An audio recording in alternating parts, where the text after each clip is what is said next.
Writings of Paramhansa Yogananda. I've been using the book, The New Path, written by Swami Kriyananda, at least the section in that book where he tells literally hundreds of stories about his years living with Yogananda and what he learned from him. And here is one brief excerpt that I wanted to touch on today.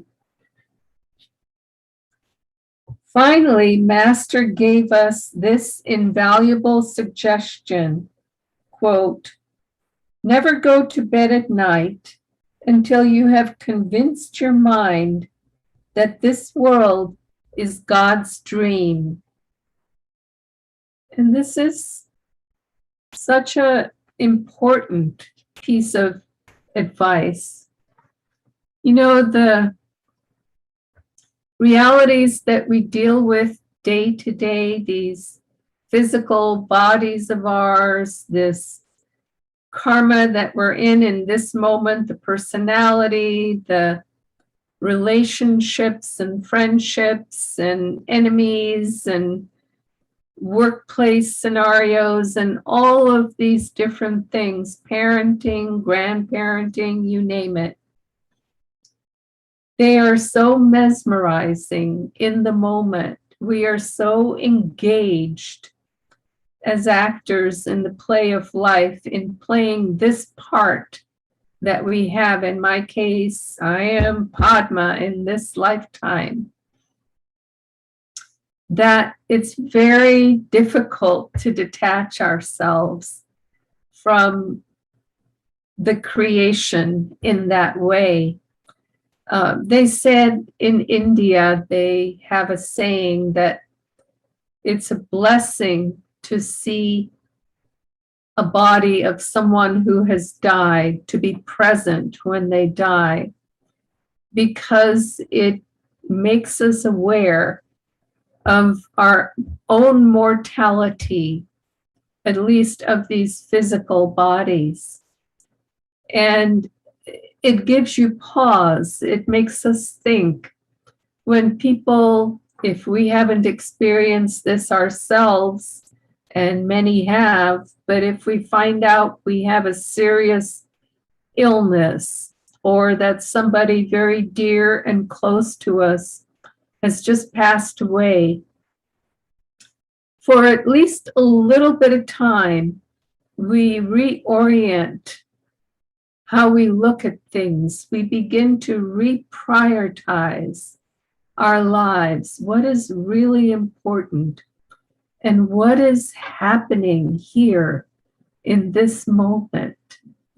And so this counsel of Yogananda's to the disciples to remember each night before we go to bed that we are all part of God's dream, to break the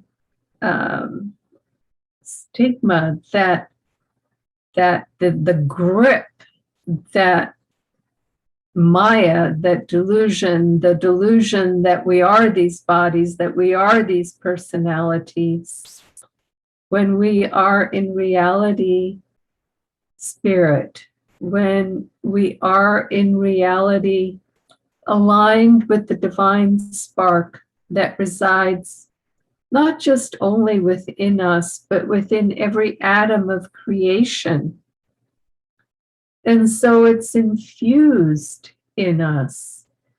And remembering that before we go to sleep every night, reminding ourselves bit by bit, that delusion begins to become a little bit disconnected from us, enough that we begin to have more of a bird's eye view on life. When things happen to us, we can, you know, they say that when you're in the heat of emotion, it's not a good time to try to talk things out. They tell people sometimes count to 10 before you say anything, so you can sort of calm yourself down or breathe. In other words, get perspective. And when we remind ourselves that this world we live in is all a part of God's dream, it becomes more and more dreamlike, and we become less and less attached to all the different things that try to attack our egos, offend our egos, hurt our egos, whatever it may be. We get a little bit of distance from it. We can breathe, we can relax, we can look at it for what it is, a divine test, and then bring to bear what it takes in order to overcome that test.